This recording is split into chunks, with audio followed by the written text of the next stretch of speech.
हाँ, चलिए। Hello students sir, good morning. मैं अशोक सर आप सभी स्टूडेंट्स का अपने यूट्यूब चैनल में फ्री ऑनलाइन फिजिक्स क्लासेस में स्वागत करता हूँ। चलिए क्लास को आप लोग स्टार्ट करते हुए और ठीक है, क्लास में टॉपिक को स्टार्ट कर रहे हैं। और ठीक है, देखो हम लोग अभी फ्लूइड मैकेनिक्स का एक बहुत इंटरेस्टिंग टॉपिक पढ़ते हुए आ रहे हैं। आज स्टूडेंट 8वां क्लास के साथ आपके सामने आया है। फ्लूइड मैकेनिक्स सबसे पहले हम लोग फ्लूइड्स किसको कहते हैं ये पढ़े, डेंसिटी क्या होता है ये पढ़े, फिर स्टैटिक फ्लूइड्स का कुछ प्रॉपर्टीज को पढ़े। अब अभी हम लोग डायनामिक फ्लूइड्स, मूविंग फ्लूइड्स के बारे में पढ़ रहे हैं। लास्ट क्लास जो आप पढ़े वो थोड़ा पढ़े कि टाइप का लिक्विड का फ्लो कितना तरह का हो सकता है, टाइप कितना तरह का हो सकता है उसमें। ठीक है, उसके बाद हम लोग पढ़े कि उससे रिलेटेड कुछ प्रॉपर्टीज, इक्वेशन ऑफ कंटिन्यूटी क्या है, कितना तरह का एनर्जी हो सकता है, और साथ में उस पर बर्नौलीज थ्योरम को स्टडी किए। आज हम अगले टॉपिक को के रूप में आगे बढ़ने जा रहे हैं। शुरू करने के पहले ये बताओ, कभी शुरू करने के पहले एक छोटा सा क्वेश्चन देखो। एक स्टूडेंट्स हमें कमेंट्स में भेजा है और ठीक है, आप उसको देखो। एक स्टूडेंट्स कमेंट्स करके हमको भेज रहा है और पूछ रहा है वह कहीं पर अगर लिक्विड काफी तेज गति से बह रहा है, कहीं पर लिक्विड बहुत तेज गति से बह रहा है, बताओ वहां पर प्रेशर का मान क्या है, प्रेशर बढ़ा हुआ है या प्रेशर कम गया है। अगर कहीं पर लिक्विड कोई ट्यूब है, कोई ट्यूब के किसी हिस्सा में लिक्विड बहुत तेज गति से फ्लो कर रहा है, वहां पर प्रेशर का मान बढ़ गया या प्रेशर का मान कम गया। कहीं पर लिक्विड काफी तेज गति से फ्लो कर रहा है, अगर लिक्विड का मान बढ़ गया या घट गया। बहुत बढ़िया सेंस है, अच्छा क्वेश्चन, इसलिए हमको लगा कि आपके सामने भी रखना सही। कहीं पर कोई लिक्विड, कहीं पर लग रहा है काफी तेज गति से, वेलोसिटी बढ़ गया, वहां पर रेट तेज हो गया, तो प्रेशर बढ़ गया या घट गया। अगर लापरवाही से लगता है वेलोसिटी बढ़ा हुआ मैंने प्रेशर बढ़ा हुआ, नहीं नहीं नहीं। अगर वेलोसिटी बढ़ गया तो वहां पर लिक्विड का प्रेशर नहीं बढ़ा, लिक्विड का प्रेशर कम गया है, उल्टा है। अगर वेलोसिटी बढ़ा हुआ है तो वहां पर प्रेशर कम है, लिक्विड का प्रेशर कम है। और ठीक है, काफी तेज गति से, तुम एक छोटा सा एग्जांपल तुमको दिखाते हैं, बताते हैं। कभी ट्रेन है, प्लेटफॉर्म में आप खड़े हो, नहीं प्लेटफॉर्म में खड़ा हुआ है, ट्रेन बहुत तेज गति से, कहा जाता है जब ट्रेन तेज गति से गुजर रहा है तो उसके नजदीक मत जाए, नहीं तो अपने आप में खींच लेगा। ऐसा क्यों होता है? प्लेटफॉर्म पे तुम्हारे पास खड़ा है, ट्रेन काफी तेज गति गुजर रहा है तो लगता है कि उसको आपको पुल कर रहा है, ऐसा क्यों? तो तुम्हारे पास क्या है, जब ट्रेन बहुत तेज गति से गुजर रहा है तो वहां पर जो मौजूद एटमॉस्फेयर है, हवा है, वो भी ट्रेन के साथ मूव कर जा रहा है, वो भी ट्रेन के साथ मूव किया। जो बाकी प्लेटफॉर्म है उसकी तुलना में उस जगह जहां से ट्रेन गुजरा वहां का जो हवा है वो तेज गति से निकल गया। अगर वो तेज गति से निकल गया तो वहां पर प्रेशर कम, वहां पर प्रेशर कम हो जाता है। ठीक है, अगर तुम खड़ा तो प्लेटफॉर्म के पिछला हिस्सा का प्रेशर जस का तस है और आगे ट्रेन के नजदीक वाला छोर का हिस्सा प्रेशर कम गया, तो स्वाभाविक है कि आपको पीछे वाला फोर्स उसकी ओर धकेल देगा, पीछे वाला फोर्स उसकी ओर धकेल देगा, यानी आपको ट्रेन की तरफ जाता हुआ महसूस होगा। ये ट्रेन की तरफ आपको फोर्स महसूस होगा, उसी को पुलिंग फोर्स कह सकते हैं। यानी कि जब भी तेज गति से लिक्विड बहता है या कोई हवा बहता है तो वहां पर प्रेशर का मान कम जाता है। और ठीक है, इसी चीज को ऐसा भी कह सकते हैं, जब प्लेन उड़ता है ना, जो एरोप्लेन बनाया जाता है उसका विंग्स का बनावट ऐसा होता है, विंग्स का बनावट ऐसा कि नीचे की तुलना में ऊपर में जो बहता हुआ हवा है उसका स्पीड बढ़ जाता है। जब प्लेन उड़ने की कोशिश करता है या रनवे पर दौड़ता है तो ऊपर का जो हवा है, विंग्स के ऊपर का जो हवा है वो तेज गति से फ्लो होता है और नीचे थोड़ा कम, नीचे थोड़ा कम। अब इससे फायदा क्या होता है, जो ऊपर का हवा अगर तेज गति से बढ़ गया तो वहां पर प्रेशर कम, वहां पर प्रेशर कम, नीचे का प्रेशर के तुलना में और नीचे का प्रेशर बढ़ा हुआ महसूस होता है, जिससे प्लेन को लिफ्ट अप करने में मदद मिलता है।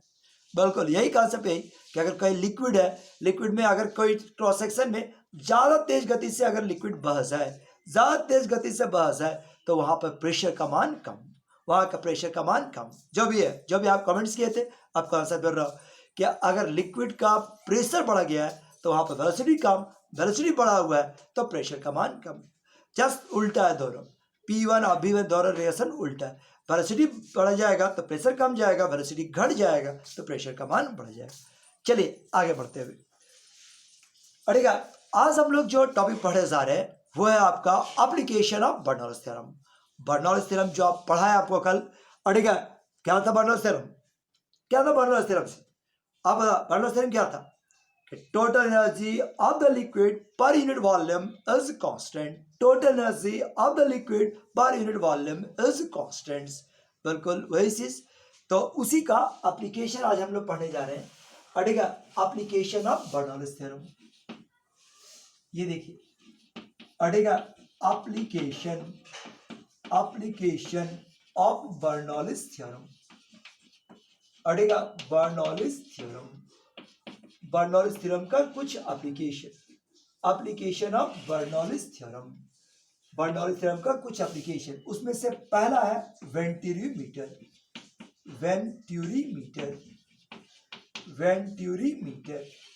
देखिए पहला एक वेंटुरीमीटर। ठीक है, दो एप्लीकेशन आपको पढ़ना है, दो एप्लीकेशन आपको दिखाएंगे, उनमें से पहला है वेंटुरीमीटर। वास्तव में ये एक डिवाइस है, अरेंजमेंट एक डिवाइस है, ठीक है, बस जिसके मदद से आप किसी बहता हुआ लिक्विड का स्पीड को मेजर कर सकते हैं। ठीक है, लिखिए देते हैं, it is the device, it is a device, ये एक डिवाइस है which is use to major,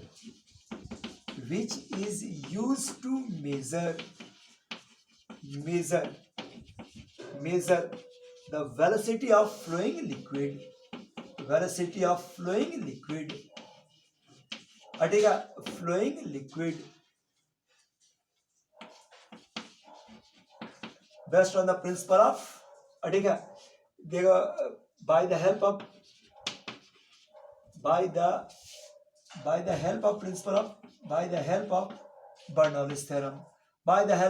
Bernoulli's theorem. Bernoulli's theorem के हेल्प से, हटेगा बर्नौलीज थ्योरम के हेल्प से किसी भी फ्लोइंग लिक्विड का वेलोसिटी आप वेंटिलोमीटर के मदद से निकाल सकते हैं। इसका अरेंजमेंट भी ना बहुत मजेदार है, इसका बराबर भी बहुत अच्छा लगेगा। इसको लिखना चाहता लिख लो एक बार। इसका बराबर दिखाते हैं, बोर्ड थोड़ा छोटा है तो बिठाना पड़ जाता है। ये देखो इसका बराबर कुछ ऐसा होता है, और ठीक है, इसका बराबर तुम्हारे पास क्या होता है, इस तरह का देखो,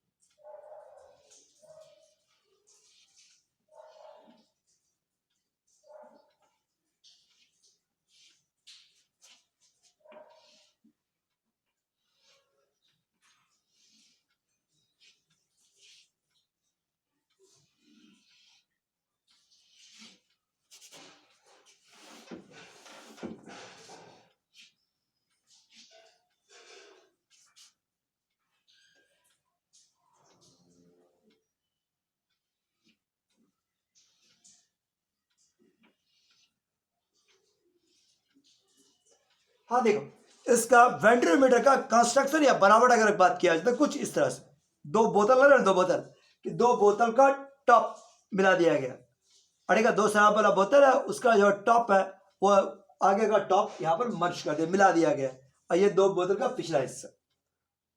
अब रियल में भी होगा तो भी आपको नहीं बनाने नहीं जाना है, कोई बोतल का जरूरत नहीं आपको, अड़ेगा। लेकिन हाँ अगर ऐसा देखने में कुछ ऐसा ही लग रहा है, ये आपका पतला पतला वेंटिलोमीटर है, मतलब ट्यूब जैसा, टेस्ट ट्यूब जैसा, दो ट्यूब है, ठीक है, कुछ इस तरह का बराबर रहता है, यही है वेंटिलोमीटर।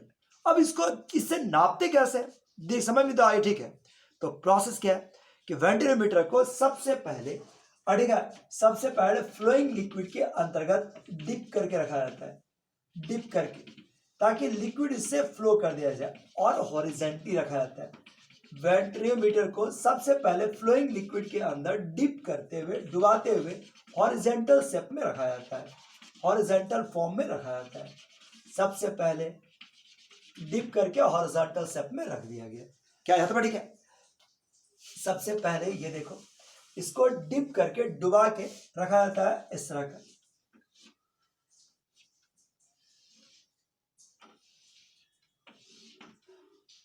इसमें भी कुछ देर पानी चढ़ जाएगा, अरे बस देखो इसमें मान लो यहाँ तक पानी चढ़ा हुआ है, इसमें तेरे पास ये वाला हिस्सा पानी चढ़ा हुआ है, ये डिप करके रखा हुआ था यहाँ तक, अटेगा इसमें भी कुछ देर पानी चढ़ जाएगा, और इसमें तेरे पास ये पानी चढ़ा हुआ है, ये देखो ये पानी चढ़ा हुआ है, ये लेवल और ये वाला लेवल के बीच का डिस्टेंस मान लेते हैं h है, H है, मान लिया जाए कि वो H है। अगर हम यहां से बात करें,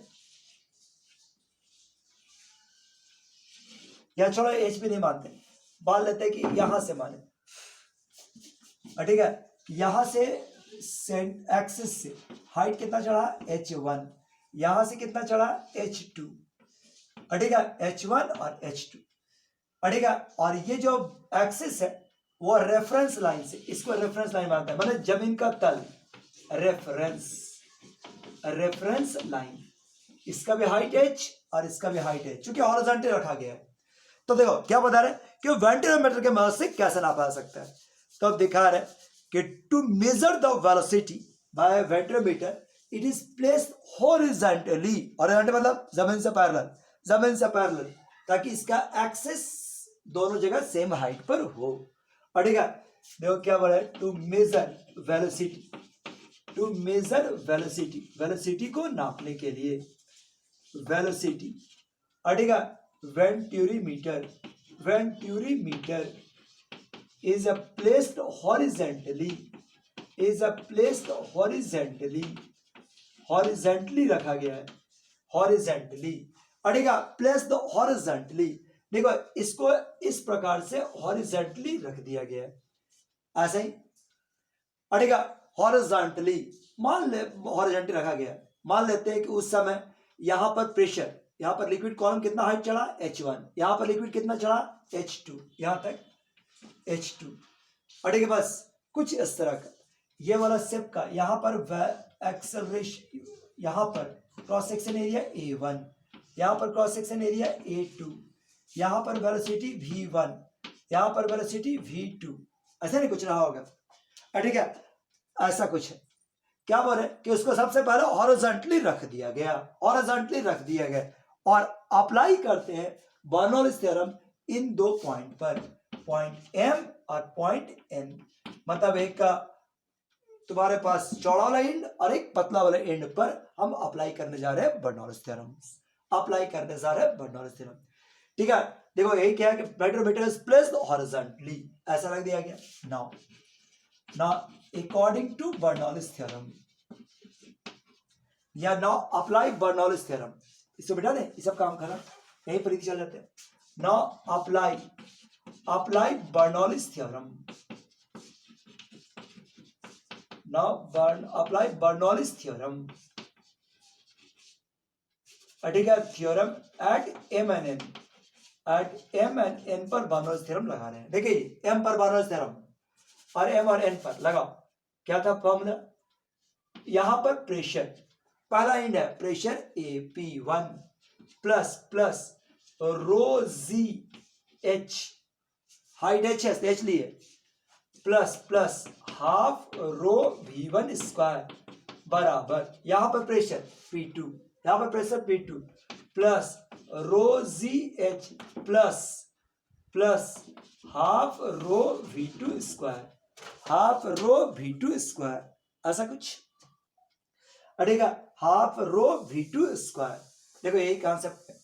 अब ये वैल्यू रो जी H और रो जी H कैंसल, सो क्या आया, P1 प्लस हाफ रो V1 स्क्वायर बराबर P2 plus half rho V2 square,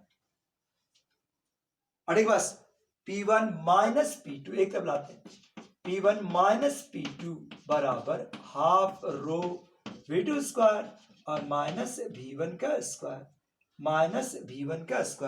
क्या आया तो ठीक है, P1 प्लस P2 बराबर ऐसा कुछ आ गया। पर दोनों जगह पर हम बर्नौलीज थ्योरम लगाए, यहां तक पहुंच रहे हैं, बड़ा देख लो, कोई दिक्कत। अब बता प्रेशर का वैल्यू, यहां पर प्रेशर को कैसे नापेंगे, यहां पर प्रेशर का वैल्यू, ठीक है, इस एंड पर प्रेशर का वैल्यू कितना रहा होगा, तो वैल्यूज क्या हो जाएगा, देखो P0 प्लस H1 रो जी प्लस ये हो गया P0 plus H2 rho g, और ये वाला वैल्यूज क्या हो गया, हाफ रो V2 स्क्वायर और V1 का स्क्वायर, P0 से P0 भी cancel, H1 minus H2 rho जी, ठीक है बात। तो इसके बाद ऊपर लिख रहे हैं फिर से देखो ये वैल्यूज क्या हो गया, PH1 minus H2 rho g बराबर half rho V2 square minus V1 square. So rho से रो भी कैंसल, रो से रो भी कैंसल। सो यहां तक पहुंच गया हम लोग 2H1 माइनस H2Z बराबर V2 square minus V1 square. ये इक्वेशन नंबर 1। अड़ेगा हम फॉर्मूला निकालने की कोशिश कर रहे हैं कि अगर वेंटिलोमीटर से हाइट कैसे इसका वेलोसिटी निकल जाता है। Now according to equation of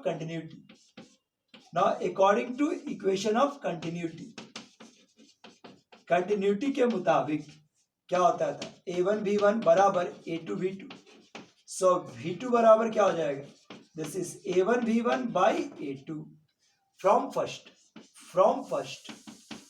first to H1 minus H2 into Z बराबर V2 का values A1 square V1 square by A2 square और माइनस V1 स्क्वायर। अब आप इससे V1 का वैल्यू निकाल सकते हैं। देखो यहां पर आप दिखाते हैं, यहां पर देख लो, ठीक है। सो ये वाला वैल्यूज क्या हो गया, 2H1 माइनस H2 और ये वाला वैल्यू Z बराबर V1 square common A1 square by A2 square और डिवाइड बाई A2 स्क्वायर, ठीक बस। सो V1 का value 2H1 minus H2 into Z और A2 स्क्वायर और divide by A1 square minus A2 square. So V1 बराबर 2ZH1 minus H2 और A2 square और divide by A1 square minus A2 square बराबर this one. अब इस formula के मदद से आप हाइट पर फ्लोइंग लिक्विड का वेलोसिटी आसानी से निकाल सकते हैं। इस फॉर्मूला के मदद से वेलोसिटी का वैल्यू आसानी से निकाला जा सकता है। बोलो याद बढ़ेगा। पर ये एक फॉर्मूला हम निकाले कि कैसे आप बर्नौलीज थ्योरम के हेल्प से किसी फ्लोइंग लिक्विड का वैल्यू वेंटिलोमीटर के मदद से निकाला जा सकता है। क्या याद है? ठीक है।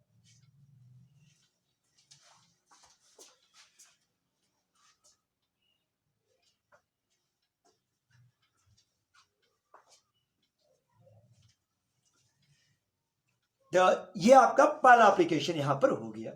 अब आओ सेकंड एप्लीकेशन। सेकंड एप्लीकेशन है velocity of efflux. Velocity of efflux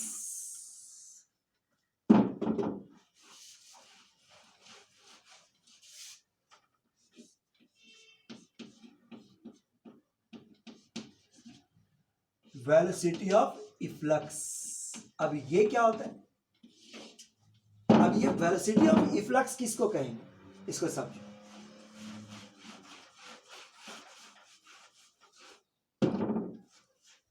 कभी एक बड़ा सा टंकी ले लो, बड़ा सा टंकी, ऊपर में एक पिन होल करो, पानी फेंकता है ना, नीचे से ऊपर में एक पिन होल करो, पानी फेंक, दीवार में कहीं पर एक छेद कर दो, पानी फेंकना शुरू करेगा। तो छोटा वाला छेद को हम लोग ओरिफिस के नाम से जानते हैं। अगर कभी पानी टैंकी भरा हुआ बीच में एक छेद कर दो, पानी फेंकेगा, तो जिस वेलोसिटी से लिक्विड बाहर आता है that is called velocity of efflux. अच्छा यही बात, तुम्हारे पास एक टंकी है, टंकी का जब पानी का जो वैल्यू है, अड़ेगा पारी पर पानी का टंकी में एक छेदा मारो बीच में कहीं भी, तो उससे लिक्विड बाहर आना शुरू करेगा। तो जिस वेलोसिटी के साथ बाहर आता है उसको हम लोग कह सकते हैं वेलोसिटी ऑफ इफ्लक्स, और कुछ नहीं है। अड़ेगा तुम्हारे पास कह सकते हैं द वेलोसिटी विथ विच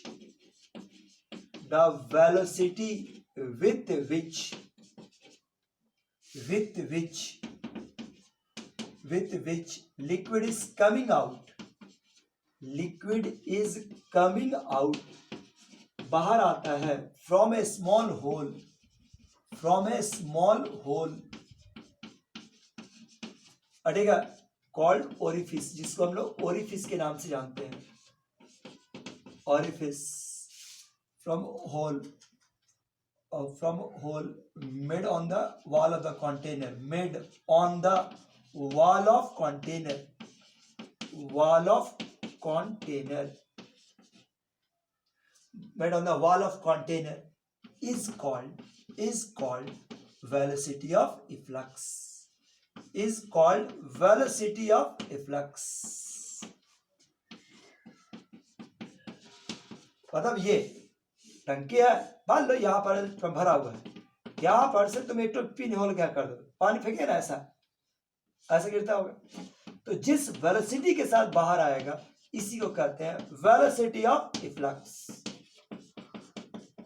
बाप रे कितना बड़ा नाम दे दे रही, वेलोसिटी ऑफ इफ्लक्स है क्या पता, खोदा पहाड़ निकला चुया वाला साहब, वो वेलोसिटी इफ्लक्स सोचे कुछ होगा, अरे कुछ छेदा किया मारे जितना तेज गति से वेलोसिटी आया, that is called velocity of efflux. चलिए अब इसको वेलोसिटी ऑफ इफ्लक्स। अच्छा कभी ये बताओ तुम कॉमन सेंस, यहां छेदा करेंगे, यहां करें, यहां करें, यहां करें, क्या सब जगह सेम वेलोसिटी से आएगा? कहां तेज होगा? ऊपर वाला, बीच वाला, नीचे वाला? सबसे तेज नीचे। जितना ऊपर टॉप सरफेस से नीचे आओगे वेलोसिटी का मान उतना ही ज्यादा होगा। अड़े बस नहीं मानता, चलो प्रूफ करके दिखाते हैं, क्या समझ में आया? आप प्रूफ करके दिखाते हैं। ये वेलोसिटी का जो वेलोसिटी ऑफ इफ्लक्स है वो डिपेंड करता है हाइट से। जितना ज्यादा हाइट, जितना ज्यादा डेप्थ पर इफ्लक्स बनाया जाए, ओरिफिस बनाया जाए, वेलोसिटी उतने ही तेज होगा। अड़ेगा और निकालने का कोशिश करते हैं एक्सप्रेशन।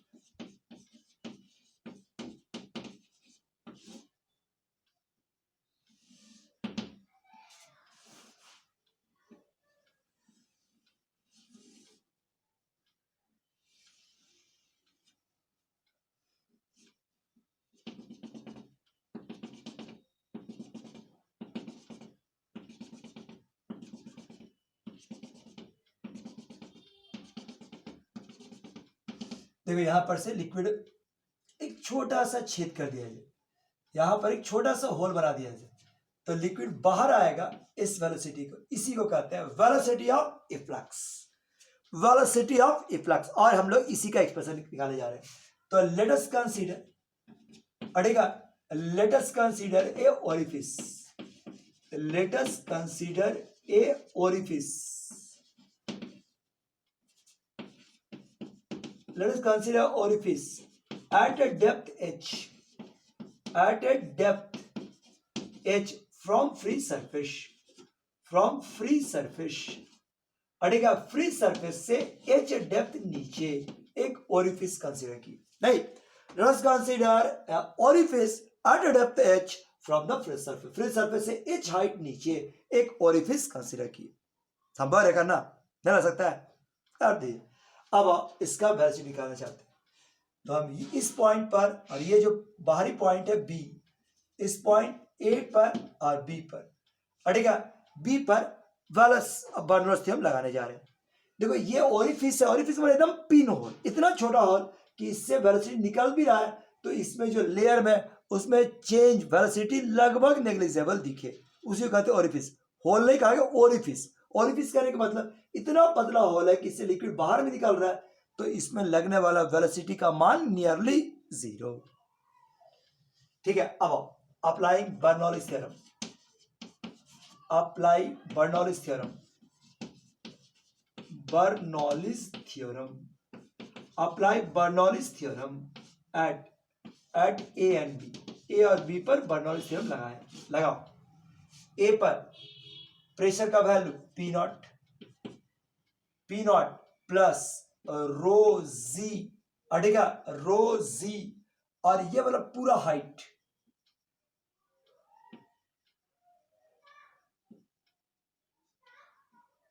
पूरा हाइट अगर हम मान लेते हैं h, तो ये हो गया rho g H plus half rho v square. यहां पर वेलोसिटी 0, यहां पर वेलोसिटी 0, यहां पर पहुंचो, यहां पर हवा का प्रेशर, एटमॉस्फेरिक प्रेशर, अब ये वाला नहीं जुटेगा। अगर बंद रहता तो यहाँ पर पी नॉट प्लस एच रो जी आता, लेकिन खुल गया तो अब ये वाला प्रेशर नहीं, बस हवा का प्रेशर जो उसको बाहर निकलने से रोक रहा है, वो पी नॉट प्लस प्लस इसका height rho g h minus h, अब plus half rho v square जो वेलोसिटी ऑफ इफ्लक्स है। बस ये भी का निकालना है, पी नॉट से P naught cancel, rho g h से रो जी एच कैंसिल, 0 बराबर माइनस रो जी एच बराबर हाफ रो वी स्क्वायर, या आपका रो जी एच बराबर half rho v square. Rho से रो कैंसिल, मिटा दे इसको, यही लेते, ठीक है। सो वेलोसिटी ऑफ इफ्लक्स का फॉर्मूला आ गया 2gh, और 2gh रूट अंडर 2s। अरे देखा देखा लग रहा है, रूट 2gh कहां पर होता है, कहां पर पढ़े मैथमेटिक्स में कहीं पढ़ा है रूट 2gh। हाँ, अगर एक ऑब्जेक्ट को फ्रीली फॉल कर दिया जाए, एक ऑब्जेक्ट को फ्रीली फॉल कर दिया जाए, जस्ट ड्रॉप कर दे, तो एच हाइट गेन करने गिरने के बाद वो जितना वेलोसिटी गेन करता है वही तो रूट 2gh था। हाँ, इसको टॉर्सली थ्योरम के नाम से आना जाता है कि velocity of efflux eight depth h is same as the velocity of the body falling freely from the height h। h height से गिरने के बाद वेलोसिटी जितना गेन करेगा ऑब्जेक्ट, उतना ही वेलोसिटी ऑफ इफ्लक्स का वैल्यू होता है। This is called Torricelli's theorem.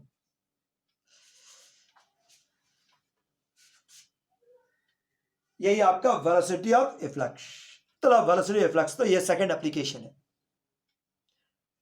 लेकिन एक दो छोटा छोटा रिलेटेड टॉपिक इसमें और है वेलोसिटी ऑफ इफ्लक्स के साथ,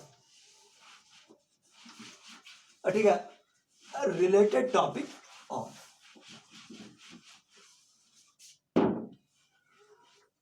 ठीक है, रिलेटेड पढ़ तो दिए ही, अब रिलेटेड टॉपिक है। अब रिलेटेड टॉपिक कहने का मतलब जैसे ये देखो, ठीक है, जैसे यहां पर अभी हम लोग निकाले, यहां पर जब वैल्यू ओरिफिस कर देंगे तो एक होल से छेद निकलेगा, पानी निकलेगा, पानी ऐसा गिरेगा, पाराबोलिक पाथ गिरेगा, तो ये जो दूरी हो गया उसको कहते हैं range.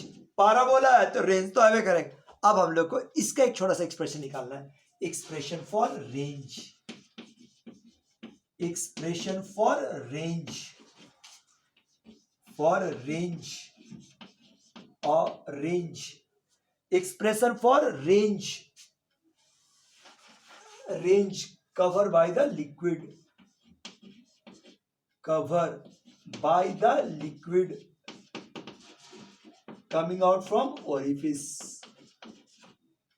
coming out from orifice। Orifice से जो लिक्विड बाहर आ रहा है, ठीक है, ओरिफिस है, ओरिफिस से जो लिक्विड बाहर आ रहा है उसका रेंज कितना होगा, ठीक है, उसका रेंज कितना होगा। देखो ऐसे मान लेते हैं कि इसका पूरा हाइट h है, इसका पूरा हाइट h है, ठीक है। टॉप सरफेस से h हाइट, h डेप्थ पर एक ओरिफिस बनाया गया है, तो यहां से लिक्विड बाहर आएगा, स्वाभाविक है कि ये पैराबोलिक पाथ को फॉलो करेगा। आपको ये वाला रेंज निकालना है, ये रेंज निकालना है, पड़ेगा। पैराबोलिक पाथ को फॉलो कर रहा है, प्रोजेक्टाइल को फॉलो कर रहा है, तो प्रोजेक्टाइल का कांसेप्ट लगा सकता है। इक्वेशन ऑफ ट्रांजेक्टरी का फायदा लिया जा सकता है कि इक्वेशन ऑफ ट्रांजेक्टरी क्या हो। आप चाहे तो इक्वेशन ऑफ ट्रांजेक्टरी आसानी से यूज कर सकते हैं, हम वही कर ही देते हैं, ठीक है। As shown in figure, as shown in figure, जैसा फिगर में दिखा रहे हैं, figure the liquid coming out from the liquid coming out, coming out from orifice, ठीक है, orifice, orifice follows the parabolic path, follows the projectile motion, ठीक है, projectile motion को follow करेगा, ठीक है। so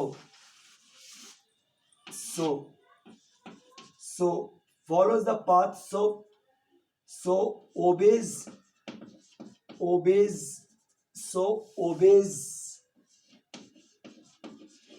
path of trajectory, so satisfied कर सकते हैं, so satisfy path of trajectory, path of parabolic, path of trajectory। Trajectory का इक्वेशन क्या था, ये वाला, y बराबर this is x tan theta plus half z x square by you square और सेक स्क्वायर थीटा। यहां पर इस सिचुएशन में आइए, इस सिचुएशन में पढ़ेगा पैराबोलिक पाथ को फॉलो कर रहा है। इस सिचुएशन पर देख लीजिए, ये आपका ओरिजिन ये नीचे आया है, ठीक है। यह थीटा का मान 0 डिग्री क्योंकि वेलोसिटी से निकला है, ठीक है। u का वैल्यू कितना था, u बराबर है 2gh, u का value root under 2gh, theta का मान 0, ठीक है। x जो डिस्टेंस कवर कर रहा है यही रेंज, x का वैल्यू r, x का वैल्यू r, ठीक है बस। और y का वैल्यू, अड़ेगा y का वैल्यूस, y तुम्हारे पास क्या हो गया, ये जो डिस्टेंस कवर कर रहा है, ये डिस्टेंस कवर कितना है, h माइनस h,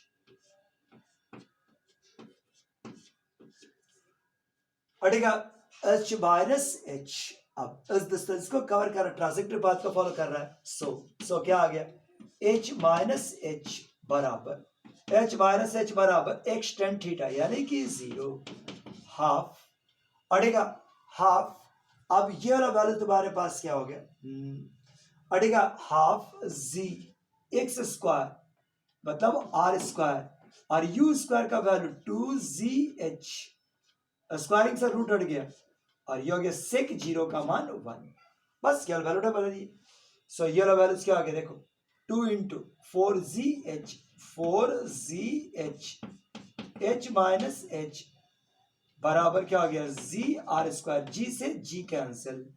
सो रेंज का एक्सप्रेशन बिठा दे यहाँ पर ना, सो रेंज बराबर क्या अट जाएगा 4h h माइनस h, अड़ेगा। सो रेंज का एक्सप्रेशन कुछ ऐसा आ गया, मतलब जो पार्टिकल जो निकलेगा उससे वो रेंज कितना कवर करेगा, तो that is 4h capital H minus small h, 4h h minus h इतना रेंज को कवर करेगा। यहां से गिरेगा तो मैक्सिमम ये रेंज कवर करेगा।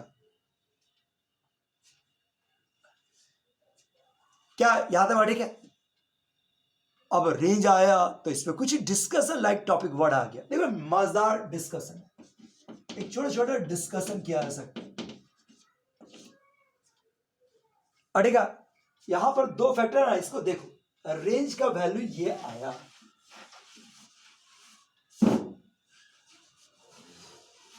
अभी हम लोग पीछे निकाले, अभी हमने निकाले कि अगर एक ओरिफिस को, अड़ेगा देखो अभी हम लोग ध्यान देखना, when orifice is eight depth h पर हो, देन रेंज का फॉर्मूला क्या हो गया, 4h capital H minus small h, ये रेंज है, अड़ेगा ये रेंज का एक्सप्रेशन।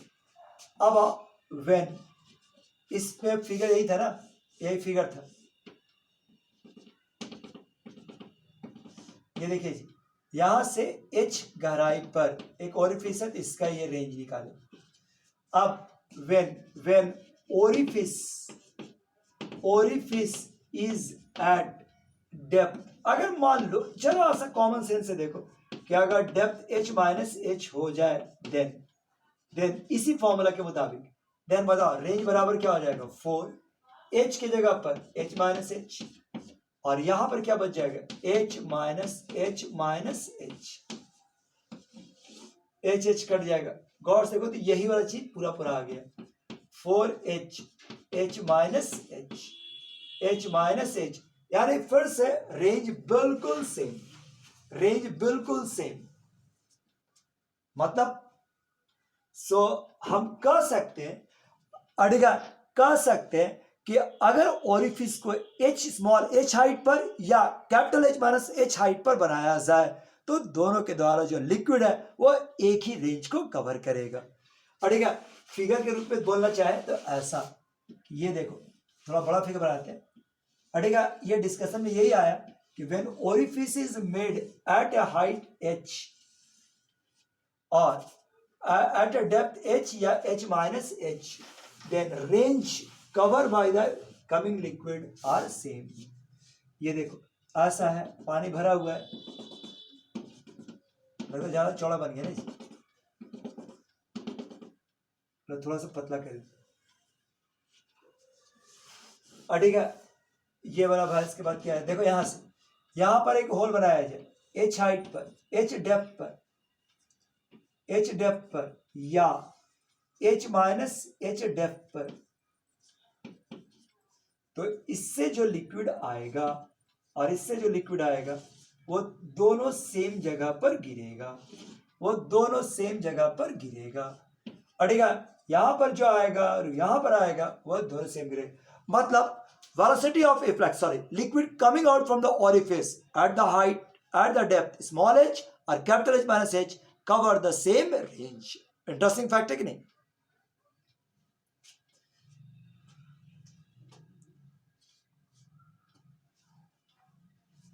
चले अगला, एक और इंपॉर्टेंट इंटरेस्टिंग फैक्ट है ऐसा, ये भी देखो। ठीक है, एक और डिस्कशन में है, expression for time, expression for time,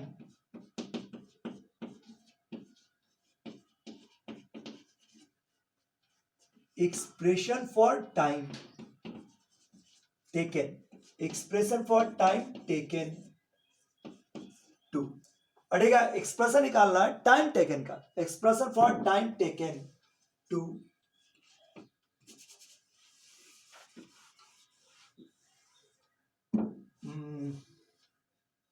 time taken to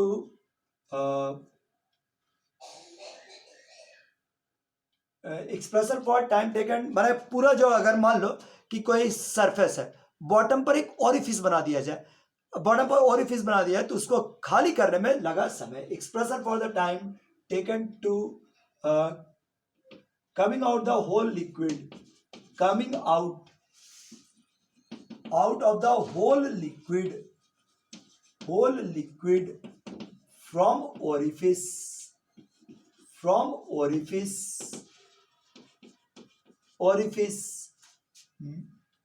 present at the bottom.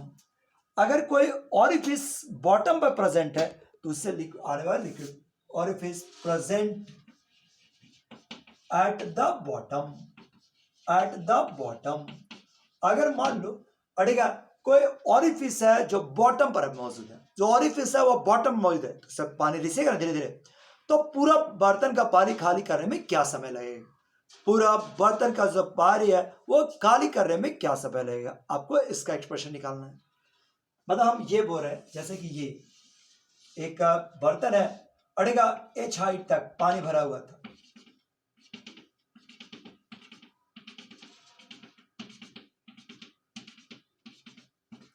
अरे बस अब यहां पर एक छोटा सा होल है, एकदम बॉटम में छोटा सा होल है, पानी निकालने लगेगा, अटेगा धीरे धीरे धीरे धीरे इसका पानी निकलेगा, जितना पानी से निकलेगा उतना ही पानी यहाँ गिरेगा, दबेगा, यहाँ पानी निकलेगा, यहाँ पर कमेगा, तो धीरे धीरे धीरे क्या होगा, कुछ समय के बाद खाली हो जाएगा। तो आपको एक्सप्रेशन निकालना है कि वो समय निकालिए ताकि ये लिक्विड पूरी तरह से खाली हो जाए, लिक्विड पूरी तरह से खाली होने में क्या समय लगेगा, और ठीक है बस लिक्विड खाली होने में क्या समय लगेगा। अब गौर से देखो, जैसे कि अभी हम लोग वेलोसिटी का इफ्लक्स का वैल्यू कर, मान लें इसका हाइट स्मॉल h है, तो इससे निकालने वाला फॉर्मूला क्या होगा, √2gh। अगर मान लो पूरा हाइट कैपिटल H है तो इनिशियल में तो √2gh, लेकिन क्या इसी वेलोसिटी से निकलता रहेगा, नहीं, लेकिन जैसे जैसे ये वाला लेयर गिरेगा तुम्हारे पास इसका वेलोसिटी डाउन करेगा, यानी वेलोसिटी वेरिएबल, और इस वेरिएबल वेलोसिटी से खाली करने में समय निकालना है। अब बताओ पूरे साइंस में अगर वेरिएबल क्वांटिटी को निकालना हो तो प्रोसेस क्या है, इंटीग्रेशन। वेरिएबल क्वांटिटी निकालना है तो प्रोसेस है आपका इंटीग्रेशन, आपको इंटीग्रेशन के मदद से निकालना होगा, इंटीग्रेशन के मदद से निकालना होगा। इंटीग्रेशन का प्रोसेस क्या होता है कि बीच में कोई एक कंसीडर जनरल पॉइंट लेते हैं, किसी में एक जनरल पोजीशन जनरल मोमेंट लेंगे, उस जनरल मोमेंट के बाद थोड़ा सा उस समय उसका वेलोसिटी निकालेंगे, थोड़ा सा छोटा सा टाइम इंटरवल कंसीडर करेंगे, उस टाइम इंटरवल में जो लिक्विड बाहर आएगा उसको हम कैलकुलेट करेंगे, जो लिक्विड बाहर आएगा उसको कैलकुलेट करेंगे, और एक बस, और फिर फाइनली इंटीग्रेट करते हुए रिजल्ट निकाल सकते हैं, फिर फाइनली इंटीग्रेट करते हुए रिजल्ट निकाल सकते हैं। ठीक बस क्या बोले, कंसेप्ट क्या, प्लानिंग क्या होगा, कभी भी कोई वेरिएबल क्वांटिटी है निकालना है तो प्रोसेस क्या होगा कि बीच में एक जनरल मोमेंट कंसीडर करेंगे, माने एक जनरल मोमेंट कंसीडर करेंगे, खाली होने के दौरान कहीं पर एक जनरल मोमेंट कंसीडर करेंगे, उस मोमेंट पर वेलोसिटी निकाल देंगे। उसके बाद छोटा सा टाइम इंटरवल कंसीडर करेंगे और ये निकालेंगे कि अगला छोटा सा इंटरवल में कितना लिक्विड खाली हुआ, अड़ी बस कितना लिक्विड खाली हुआ, और तब उसको फाइनली इंटीग्रेट कर देंगे तो आंसर निकाल सकते हैं। देखो जैसे हम दिखाते हैं,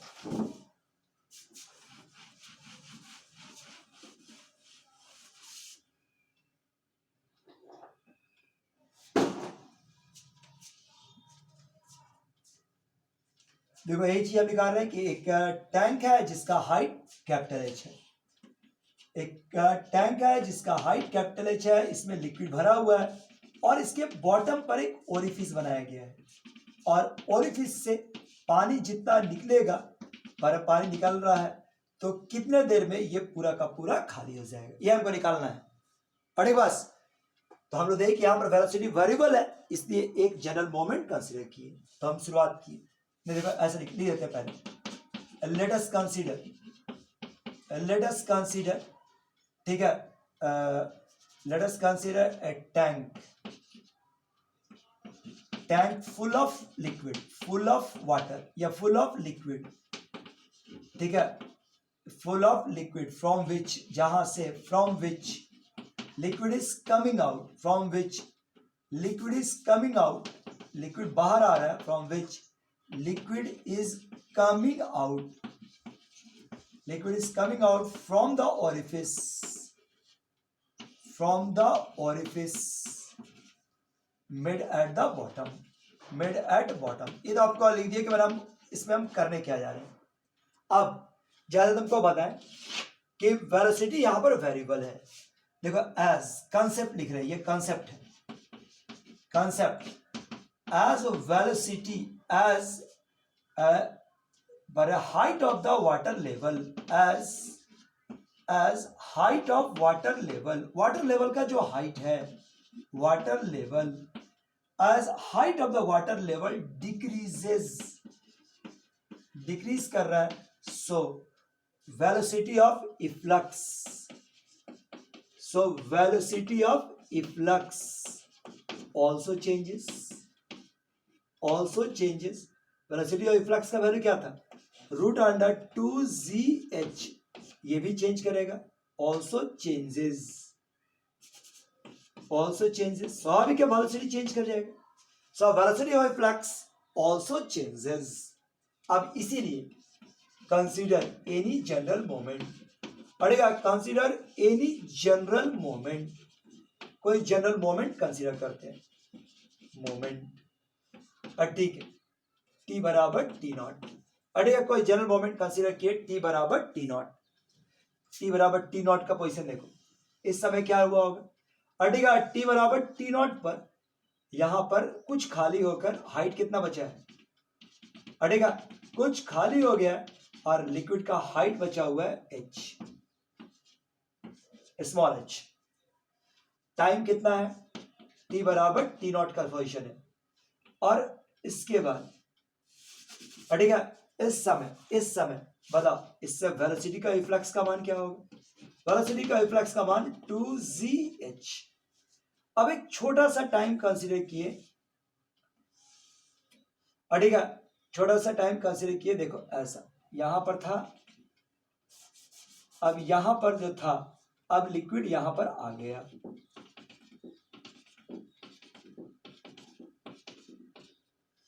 यह वाला हाइट कितना हो गया, this is h minus D, मान लेते हैं कि ये वाला हाइट कितना कम है dh, ये dh, और ये वाला समय क्या हुआ आफ्टर टाइम एट t बराबर T not plus D T not plus D T समय का यह बात पोजीशन दिखा रहे हैं, कंसीडर जनरल मोमेंट इतना, वेलोसिटी ऑफ फ्लक्स इतना, डी टी समय के बाद ये ऐसा सिचुएशन है, बताओ यहां तक ठीक है। अब यहां पर इस दौरान ठीक है, consider any general moment T बराबर टी नॉट एंड टी बराबर T not plus delta T, ये डी टी, ये दो समय कंसिडर किए, एक टी नॉट के समय में और एक T not plus D T के समय में। अड़ेगा दो मोमेंट कंसिडर किए, एक टी मतलब 5वां सेकेंड और जस्ट ज्यादा उस दौरान में। अब बता ड्यूरिंग ठीक है, during time d t, during time d t जो मास बाहर निकलेगा वही ना मास कमेगा। अड़ेगा volume of the liquid coming out, volume of the liquid coming out, जो बाहर आ रहा होगा, कमिंग आउट बराबर अड़ेगा volume of the liquid coming out from the orifice, coming out from orifice is equal to volume of the liquid decreases, ये आपका decrease कर जाएगा, volume of the liquid decreases, volume of the liquid coming out. अब बता volume कितना बाहर आएगा, अरे बस volume of the liquid coming out from the orifice, coming out from the orifice. अब बताइए इसका वॉल्यूम ठीक है, ऑरिफिस से जो लिक्विड बाहर आएगा वो इसका volume, liquid coming out is equal to volume of the liquid इतना। तो अब ऑरिफिस है, अरे बस ऑरिफिस है, इसका कुछ अपना होल रहा होगा, अरे ये देखो इसका लिक्विड्स,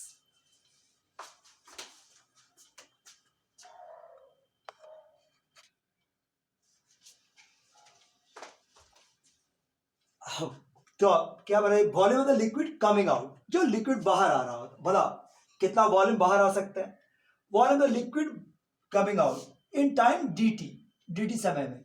तो यहां पर इसका क्रॉस सेक्शन चाहिए, मान लो इसका क्रॉस सेक्शन A1 है, यहां का क्रॉस सेक्शन एरिया A2 है, अरे बस A1 है और इसका A2 है, तो यहां पर A2 और ये 2ZH, देखो A2 और 2ZH into time delta T into time dt, L रह गया बस। वॉल्यूम बराबर क्या होता है, cross section area into height 2ZH into dt, और यहां पर जो लिक्विड डिक्रीज कर रहा है, तो बोला क्रॉस सेक्शन एरिया A1 शुरू में कितना था, शुरू में था हाइट h था, अब था h माइनस DH, और ये वाला वैल्यूज क्या हो गया, this is A1 into h, बता क्या था, ठीक है बस सिर से देते नहीं, A1 इंटू एच इससे कैंसिल, सो A2 और यह हो गया रूट अंडर 2ZH और dt बराबर A1 into DH A2 by A1। अब हमको टाइम का वैल्यू निकालना है, तो जस्ट इसको इंटीग्रेट करना होगा, तो ये वैल्यूज क्या हो गया A2 बाई A1 और dt बराबर माइनस और DH बाई 2ZH और A2 बाई A1 dt बराबर इतना। अब इसी को इंटीग्रेट क्या करते हैं, इंटीग्रेट बोथ साइड, बता लिमिट्स केवल बता कितना कितना आएगा, अड़ेगा इंटीग्रेट बोथ साइड, लो आप दोनों तरफ इंटीग्रेट करते हैं, A2 माइनस A1 और ये हो गया dt माइनस DH और डिवाइड बाई 2ZH, इसी को इंटीग्रेट कर देना।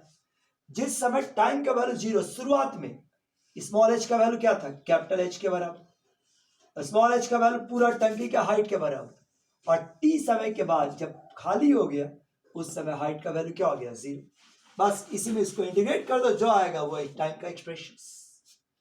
A2 माइनस A1 कांस्टेंट बाहर और t का हो गया t, 0 से t और यह हो गया 1 by root under 2z, h का हो गया माइनस h dh, ठीक है यह हो गया H2 0, सो A2 माइनस A1 और टाइम माइनस 0, और जो भी एक्सप्रेशन इंटीग्रेट करके आ जाएगा वो रिजल्ट, सो h का वैल्यू अड़ेगा माइनस 2ZH, अड़ेगा तुम्हारे पास 2ZH, h का वैल्यू क्या हो गया, दिस इज हाफ और डिवाइड बाय हाफ, लिमिट्स हो गया h माइनस 0, लिमिट्स हो गया h माइनस 0, सो A2 माइनस A1 और यह हो गया t -1/2z, ठीक है, 2 ऊपर और ये हो गया 0 और h का पावर हाफ, सो ये वाला वैल्यूज क्या हो गया, a2 minus a1 into T बराबर 2/√2z और ये वाला वैल्यूज क्या आ गया, -√h और h कैंसल। और ठीक है, सो आपको टाइम का एक्सप्रेशन बेटा देना हो गया, और क्या एक लाइन के अलावा बढ़ा दें, इसको क्रॉस कर दो। सो टाइम का एक्सप्रेशन क्या आ गया, 10 इज a1/a2 क्रॉस कर गए। और ठीक है, ये वाला वैल्यू काटो तो √2, ठीक है, √2√h/√z। सो फाइनल एक्सप्रेशन आया कि एक टंकी है जिसका हाइट कैपिटल H है, पूरा फिलअप किया हुआ है, तो उसको पूरा खाली होने में लगा समय का वैल्यू इतना होगा। Thus as the required expression for the time क्या है, ठीक है।